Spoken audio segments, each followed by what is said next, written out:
Disruption is at the heart of everything and certainly an integral part of the evolution of life.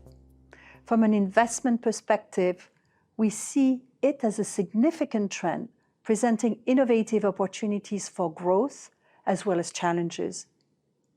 This is why embracing disruption is one of our 4 investable themes, alongside navigating rates, appreciating China, and achieving sustainability.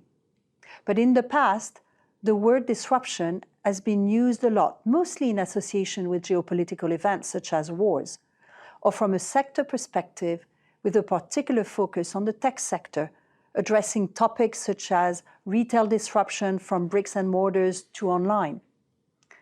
But this is still very much a fact. But what we have seen in recent years, and what we believe will accelerate in the decades to come, is disruption becoming much broader and spreading to many other sectors. Disruption is also found across financial markets as well as in our day-to-day lives. The COVID-19 pandemic, for instance, has completely changed how we conceptualize working, but also opened up new perspectives on how humans can interact virtually, for example, with the metaverse. The post-pandemic monetary condition normalization is also a disruptor, given its unusual scope and speed of tightening, in fact, the fastest since the Second World War. Another example of disruption is how the current energy supply crisis is affecting governments' views of national security and enabling an acceleration of the shift to renewable energy, globally, but especially in Europe.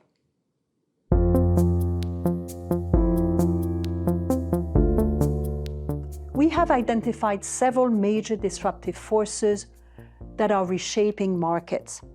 First, the pervasiveness of technology. Tech should not be considered as an isolated, independent sector. On the contrary, tech is permeating every sector. This is due to the acceleration of the use of AI, combined with data availability, machine learning, as well as the power of the platforms and hardware. This increasingly leads to a state of what I call digital Darwinism, or the fact that the competitive forces that companies need to embrace to win are increasingly shaped by the vision and access they have to technology and AI. The second major disruptive force we see is climate change. As the world struggles to reduce carbon emission to stay on the path towards a 1.5-degree temperature increase, the effects of climate change are becoming ever more palpable. Taming climate change will require a rethinking of our energy mix, the development of new materials and new technology, as well as a shift in consumer behaviors towards more sustainable consumption.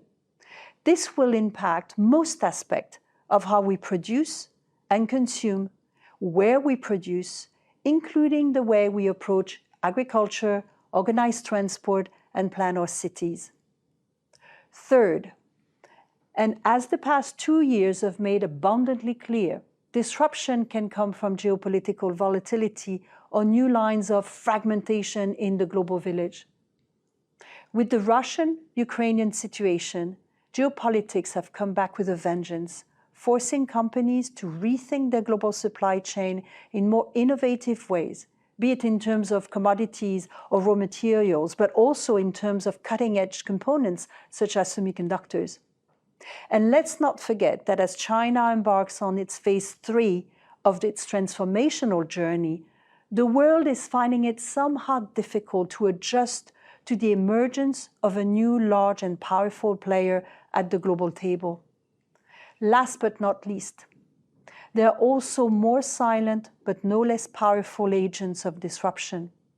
Demographics are a case in point.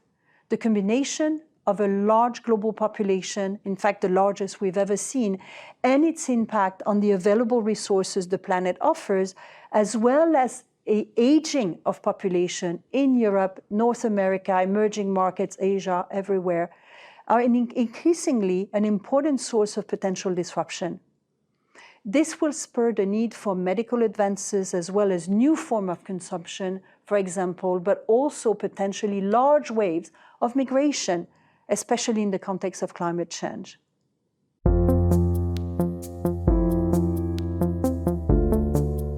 It's important not to take a fatalistic approach to disruption. Disruption is pervasive, but each and every one of us is also an agent of disruption.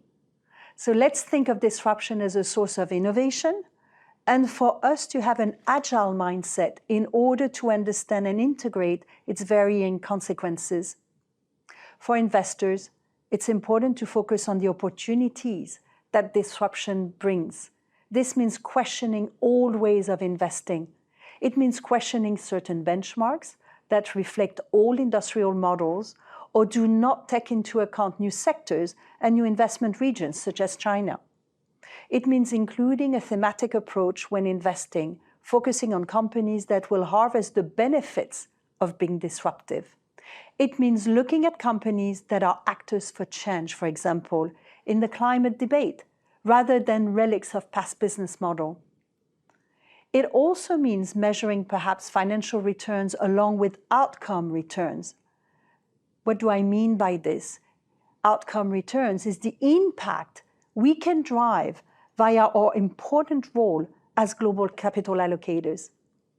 Embracing disruption ultimately means that investors should consider not just future risk, but even more so, future opportunities.